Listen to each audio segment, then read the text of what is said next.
Саламатсыздар ма, құрметті ұстаздар? Бүгін біз сіздермен НКТ тест талдайтын боламыз. Оқу әдістемесі, методика және педагогика пәндері жиынтығы 2024 жылға. Бірінші сұрақ: білім алушыларды алға қарай жылжуға ынталандырады. Дұрыс жауап: оқушыға кері байланыс жасау. Біз оқушыға кері байланыс жасау арқылы оларды білім алуға, арқа қарай ынталандыруға, шабыт алуға мүмкіндік береміз. Екінші сұрақ: оқытудың көрнекі әдістері. Ол демонстрация және иллюстрация әдістері жатады. Сұрақтың өзінде айтып тұрғандай, көрнекі әдістер деген соң сіздерде бірден демонстрация, иллюстрация сөзі естеріңізге түседі. Үшінші сұрақ: А. Выготскийдің оқу моделі негізделген жорамал. Дұрыс жауап: оқушылардың диалог құру нәтижесі. Негізі педагогика методика пәндерінің ғалымдарын жаттап, олардың қандай теория ашқан жаттап алу керек. Себебі әртүрлі теориялар әртүрлі сұрақтармен келеді. Тағы да бір айта кететін лайфхак: сіздер тест белгілеп жатқан кезде сұрақты және жауабын мұқият қараған кезде қате құрылған жауаптарды сызып жоққа шығарып тастап, сіз дұрыс жауапты табуға тырысыңыз. Мысалы, оқушылардың диалог құрмау нәтижесі деген, мысалы, дұрыс жауапқа сәйкес келмейді. Құру нәтижесін сіздерді әдейі шатастыру үшін құрмау нәтижесі деп аталған. Бұл жерде біз кез келген сабақ өткен кезде біз диалог құрамыз. Оқушылармен бірге құрмау деген болмайды. Төртінші сұрақ: адамның есте сақтауында негізгі орын алатын санаға ақпарат енгізуді жүзеге асыратын жады. Қысқа мерзімді жады деп аталады. Бұл жадтың түрлерін жаттап алсаңыздар болады, себебі соңғы жылдары жад, ой, мінез құлыққа байланысты сұрақтар өте көп. Бесінші сұрақ: айтылған пікірлер мен тыңдаушылардың әрқайсысы механикалық түрде келісе беретін әңгіме түрі. Кумулятивтік әңгіме.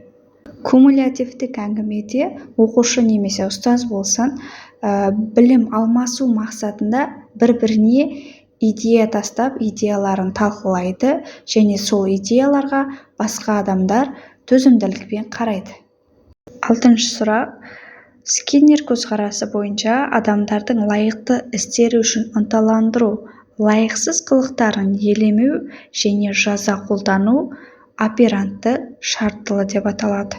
Жетінші сұрақ: бағалау мақсатында жүргізілген қадағалау нәтижелерінің интерпретациясы. Ол алынған мәліметтердің мәнін анықтау деп аталады. Бұл сұрақ сізге қиын болып түйіліп, сіз дұрыс жауап таба алмасаңыз, сіз қате сөйлемдерді сызып тастап, дұрыс жауапты тез тауып алуыңызға болады. Мысалы, біріншісінде алынған мәліметтердің мәнін анықтамау деп тұр. Ол қате. Мысалы, алынбаған мәліметтердің мәнін анықтау деген ол қисынсыз сөйлем болып тұр. Дұрыс жауап бұл жерде алынған мәліметтердің мәнін анықтау. Сұрақты мұқият оқысаңыз, жауап соның ішінде болады педагогикада. Сегізінші сұрақ: бағалаудың барлық түрлеріне тән 3 сипаттама бар. Сол қадағалау сипаттамасына сәйкес мұғалімнің әрекеті, оқушының сұраққа жауабын тыңдау. Біз қадағалап отырған кезде тек қана біз оқушының сұраққа қалай жауап беретінін тыңдай ғана аламыз. 9-шы сұрақ: бағалаудың барлық түрлеріне 3 сипаттама тән. Соның ішінде оқушының жауабын критерийге сәйкес талдап түсіну үшін интерпретация керек. 10-шы сұрақ: өткен материалға оралу, ой салу, дұрысын қабылдау, итермелеу кездесетін сұрақ. Түрткі болу. Бұл сұрақ 10-шы, 11-шы сұрақтарда 2 рет берілген, бірақ сәл-сәл сөздері ауыстырылып берілген. Сұрақты қарапайым ету, өткен материал оралу, итермелейтін сұрақ. Бұл да түрткі болу. Екеуіне бір жауап түрлі-түрлі ғып сұрақ қып берілген. 12-ші сұрақ: балалардың қабілеті жетіп тұрса да, кеңес берілмеген жағдайда тәсілдерді пайдаланбауы Флейвелдің тұжырымы бойынша өнімділік тапшылығы деп аталады. 13-ші сұрақ: келтірілген мысалға сұрақ қоюдың бағыттау тәсілі. Ойды кім толықтыра алады? 14-ші сұрақ сынақтан өткізу сұрағы. Бұл жерде сіз сұрақ қоюыңыз керек. Осы жерде дәлел келтіре аласыз ба деу арқылы, сол мысалы оқушыңыз мысал келтірсе, сіз оны сынақтан өткізесіз. Қарапайым тілде түсіндірген кезде. 15-ші сұрақ бірегей, жоғары сапалы және дана нәтижелер шығатын тұлғааралық және тұлға ішілік үдеріс, ол шығармашылық үдеріс деп аталады. 16-ші сұрақ өткен материалға оралу, ой салу, дұрысын қабылдау, итермелеу кездесетін сұрақ түрткі болу.